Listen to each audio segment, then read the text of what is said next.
बातमी येते धाराशिव जिल्ह्यातून। उमरगा शहरातील आदर्श विद्यालय ते साने गुरुजी नगर भागातील नागरिकांच्या खासगी गाड्यांच्या काचा फोडून नासधूस करून दहशत निर्माण करण्याचा प्रयत्न गुंड प्रवृत्तीच्या अज्ञात युवकांनी केल्याची घटना घडली असून या परिसरातील नागरिकांत भीतीचे वातावरण निर्माण झाल्याचे दिसून येत आहे।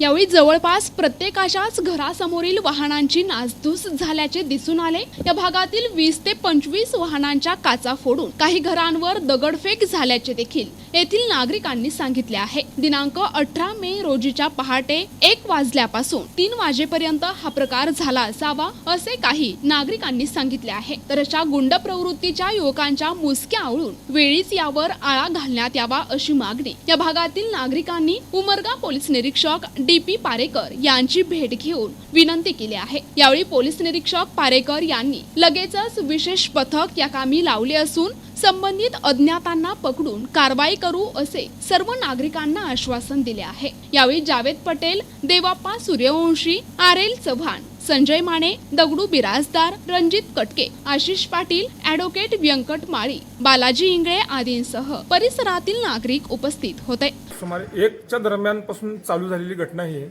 3:30 ते 4 वाजेपर्यंत फक्त आम्हाला रात्री आवाज आल्यानंतर आम्ही बाहेर येईपर्यंत इथं कोणी नव्हतं। यामध्ये तुमच्या पण गाडीचा समावेश आहे? हो, माझ्या गाडीचं पूर्ण मागचं काच फोडलेलं आहे। म्हणजे मित्र संजय माने यांचं या समोरच्या गाडीचं काच फोडलेलं आहे। टू व्हीलर सुद्धा फोडलेले आहेत आणि घरावर धोंडे टाकलेले आहेत। देवाप्पा सूर्यवंशी हे बाजूचं घर दिसतंय तुम्हाला, त्यांच्या घरावरही धोंडे टाकलेले आहेत। आणि 1-1.5 महिन्यापूर्वी आनंदगावकर, यशवंत आनंदगावकर, सतीश आनंदगावकर त्यांच्या घरावर सुद्धा धोंडे टाकलेले होते।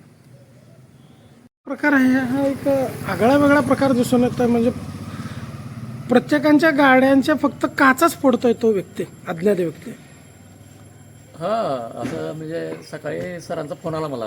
त्यांनी सांगितलं की सकाळी बाबा गाडीच्या काचा फुटल्यात, या बाहेर म्हणून। आणि येऊन बघितलं तर हे तुम्ही बघू शकता आता इथं गाडीचे काच वगैरे फुटलेली आहे। आणि सरांची तिकडे पलीकडे गाडी आहे, त्यांची पण काच फुटली आहे। आणि आमचे हे जे बाजूचं हे घर जे आहे सूर्यवंशी सरांचं, त्यांच्या पण घरावर धोंडे टाकण्यात आलेले आहेत। त्यांनी रात्री माझ्या मध्ये 3:30 वाजता काहीतरी घटना घडली। त्यांना आवाज आला, आवाज आला पण उठून त्यांनी खिडकीतून बघितलं। त्यांनी आवाज कशा झाला म्हणून त्यांना दिसलं वाटतं हे काच फुटलेली। बरं, या दरम्यान रात्रीच्या वेळी कोणी पोलीस स्टेशनला फोन केला होता का? नाही केला तर म्हणजे लक्षात आलं नाही कुणाला। त्यांनी बघितलं होतं पण त्यांनी आता रात्री कशाला उठवा आम्हाला म्हणून त्यांनी सांगितलं नाही सर। बरं, हा सदरची घटना एखाद्या कोणाच्या CCTV कॅमेऱ्यामध्ये आली असेल असं तुम्हाला वाटतं? हो ना, आहे ना। घटना म्हणण्यापेक्षा 2 आपलं ते जाकीर आवटी जे आहेत, इथंच घर आहे पुढं त्यांचं, त्यांच्या CCTV कॅमेऱ्यामध्ये 2 जण दिसत आहेत। अच्छा, 2 संशयित आहेत। मग ते पण त्यांचे चेहरे ओळखू येत नाहीत पण ते आहेत संशयित। बरं, काय आता पोलीस प्रशासनाकडून काय अपेक्षा तुम्हाला? पोलीस प्रशासनानं या सगळ्या घटना घडणाऱ्या ज्या आहेत त्याच्यावर आळा बसायला पाहिजे। असं काही करायला पाहिजे त्यांना की याच्या पुढे अशा घटना घडू नयेत। कारण हे कमीत कमी 20 ते 25-50 गाड्या फोडलेल्या जवळपास। त्या जसे आम्हाला कळालं आहे तर त्या आपलं श्रमजीवची शाळा जी आहे त्या शाळेपासून इथपर्यंत म्हणजे तिथले त्या रस्त्यात जेवढ्या गाड्या उभारल्या होत्या बाहेर रोडवर, सगळ्या मोठ्या 4 चाकी, दुचाकी, आता माळी वकील साहेब आहेत आमचे, त्यांचे पण दुचाकीला खाली पाडून त्याच्यावर धोंडे टाकलेले आहेत। यावेळेस जे आमचं नुकसान झालेलं आहे ते झालं तर झालं, चालेल, आम्हाला त्याच्यातलं काय वाद नाही आहे। परंतु या पुढच्या काळात अशीच ही प्रवृत्ती वाढू नये किंवा त्या मुलांमध्ये हिंमत अजून जास्त वाढू नये। कारण आज ह्यांनी गाड्यावर धोंडे टाकलेले आहेत, उद्या माणसाला सुद्धा मारायला मागे पुढे बघणार नाही। तर अशा परिस्थितीची या पुढच्या काळात दहशत निर्माण होणे एवढीच अपेक्षा, दुसरं काय। माझ्या सुद्धा गाडीचं नुकसान झालेलं आहे, स्कूटीची माझ्या। आणि साधारण 3:30 वाजताची पहाटेची घटना आहे। आणि आदर्श शाळेपासून ते साने गुरुजी ह्या रस्त्यानं अज्ञात 3-4 व्यक्तींनी ते काचा फोडलेले आहेत वाहनांचे आणि याला कुठंतरी आळा ते बसायलाच पाहिजे, नाहीतर भविष्यात हे अशा घटना वाढतील आणि लहान मुलांमध्ये सध्या हे गुन्ह्याचं प्रमाण वाढलेलं आहे आणि याला कुठंतर पोलीस प्रशासनानं सुद्धा आळा घालायला पाहिजे. 3-4 व्यक्तीने केलेलं आहे, हे कशाच्या आधारावर बोलतो? आता एक दोघांनी सांगितले आणि एकाच्या CCTVमध्ये पण दिसले की 2-3 व्यक्ती आहेत असं. त्या अंदाजानुसार 3-4 व्यक्तीचंच काम आहे, एका व्यक्तीचं काम नाही आहे. एकंदरीत ह्या ज्या गुंड प्रवृत्तीची जे ही मुलं आहेत, ही मानसिकता ठेचून काढण्यासाठी पोलीस प्रशासनानं काय करणं अपेक्षित आहे असं तुम्हाला वाटतं? पोलीस प्रशासनानं 2-3 वेळेस रात्रीतून गस्त घालायला पाहिजे आणि कुठंतरी याला आळा बसवण्यासाठी कॉलनीनुसार गस्त घालायला पाहिजे. आमच्या घरापुढे उभारल्या गाड्या एक अज्ञात चोर आहे का गुंड आहे आणि दहशत माजवण्याचा प्रयत्न करत आहे त्याने आणि एक 25 गाड्या तर फोडले. हे जे जमल्यात हे आमचे मित्र यांच्या सगळ्यांच्या गाड्या फोडल्या आहेत. आम्ही त्यामुळं पोलीस स्टेशनमध्ये आलेलो आहोत. बरं, नेमका गाड्या फोडताना कोणी पाहिलंय का? कोण होते फोडणारे असं काय तुम्हाला काय वाटतं? कोण अंदाज? रात्री 3-3 झोपेत असताना हे प्रकार घडलेला आहे. बरं, असं ऐकण्यात आलं बऱ्याच जणांच्या घरावर पण दगडफेक झालेली आहे. हा दगडफेक घरावर पण झाले आणि दरवाजाला पण त्याने दगड मारून गेलेले आहेत. काळे प्लॉट असो, बसस्टँडचा एरिया असो किंवा वर डिगी रोड असो, झोपडपट्टी असो, या ठिकाणी गुंडगिरीची प्रवृत्ती जास्त वाढलेली आहे. त्या अनुषंगाने मागं आपल्या उमरगा शहरामध्ये 2-3 मर्डरसुद्धा झाले.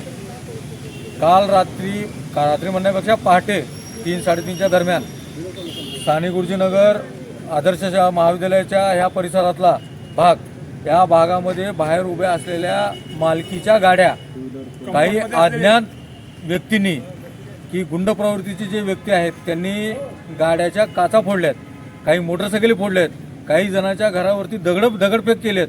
आणि ही बाब आम्हाला सकाळी 5:30 वाजता ज्यावेळेस बाहेर आलो मॉर्निंग वॉकला त्यावेळेस माहीत झाली. आम्ही प्रत्यक्षात जाऊन त्याची पाहणी केली असता काही जणांच्या घरात असलेल्या गाड्यासुद्धा दगड मारून फोडलेत.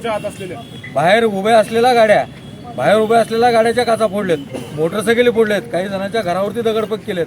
ही प्रवृत्ती कुठं बंद होणार आहे? कधी बंद होणार आहे?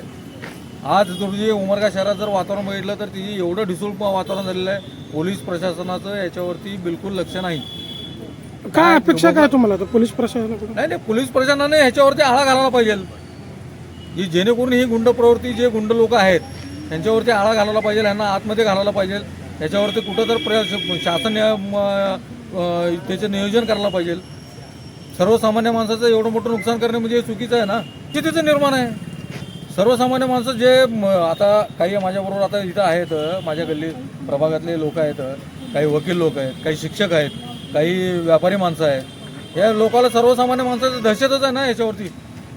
बरं, यामध्ये आता पोलिसांच्या पण गाड्या फोडल्यात, फरशीनं फोडून पूर्ण बुकना करून टाकला तसं समजलं. आता हे दहशत माजवणारे थोडीशी पोलिसाची गाडी आहे का सर्वसामान्याची गाडी आहे हे थोडीच बघणार आहे. त्याला दहशत निर्माण करायच्या मुलावर कुणाच्या गाड्या फोडणारच आहेत.